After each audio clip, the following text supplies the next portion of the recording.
I'm Cormac O'Malley, son of General Ernie O'Malley. Welcome to Ernie's Journey. This is a series where I share with you stories during the Irish War of Independence and the Civil War. It's how Ernie leaves his home, goes on the run, trains thousands of volunteers to fight against the British, and becomes involved throughout Ireland as an IRA organizer.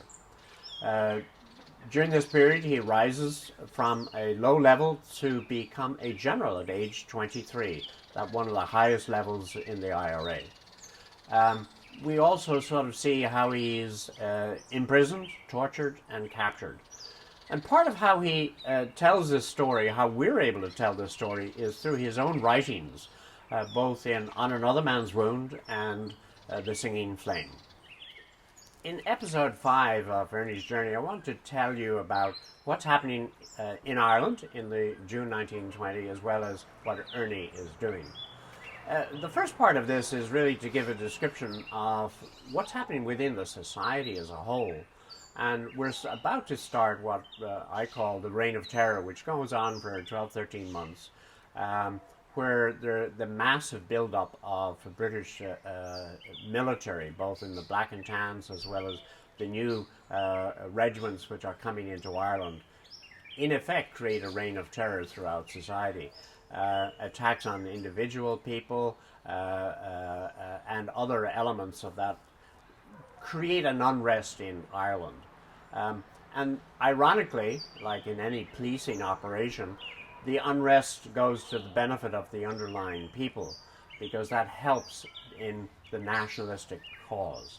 And what's happening at the national level is the elections of 1918 have created a new Irish Parliament, the Dáil, and that in fact enacts during 1920 a whole series of new regulations and laws. They're starting to collect their own taxes, create their own court system, and have all of those elements which a nation has. And so people can see through the press what their government is doing. And there's a duality in Irish society at the time. There's a British establishment which is being abused, so to speak, or disused by the Irish, as well as the Irish establishment, the new Irish establishment.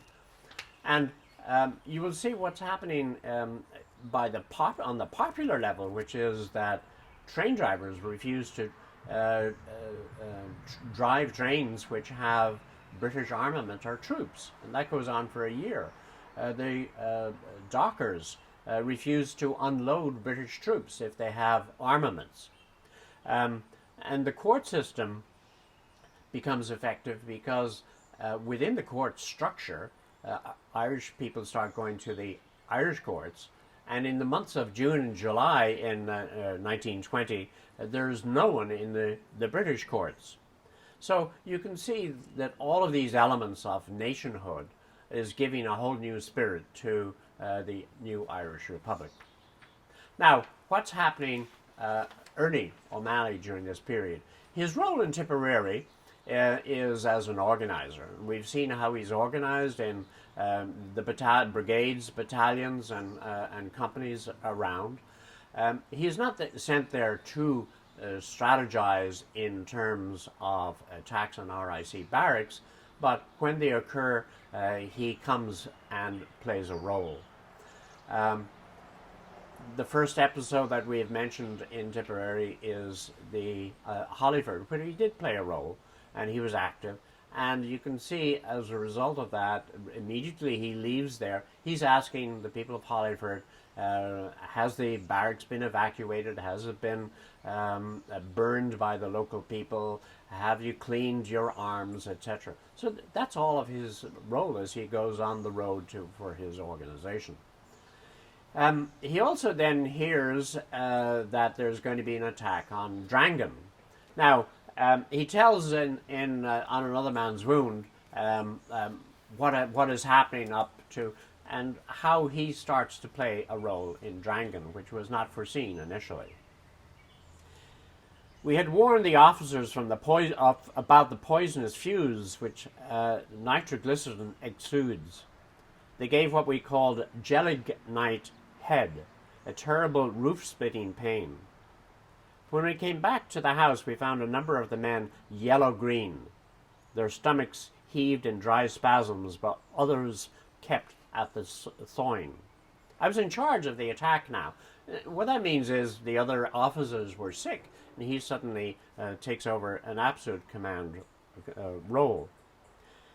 There was not enough gelignite thawed out, and local men who could have helped me were at a distance, ready to block roads and carry out feint attacks on other posts to divert reinforcements. I had to send dispatch riders to call the men moving up to the 6 Mile Bridge. I knew that an attack was due on Kilmallock in East Limerick that night, but Seamus Robinson and I would have to cross the Yellow Shannon by boat, and we would have difficulty in getting through to our own outposts that night. So he had a long way to go from Shannon all the way to Drangan, which is in East Tipperary. A dangerous route, but he and Seamus Robinson made it. So what happens at Drangan?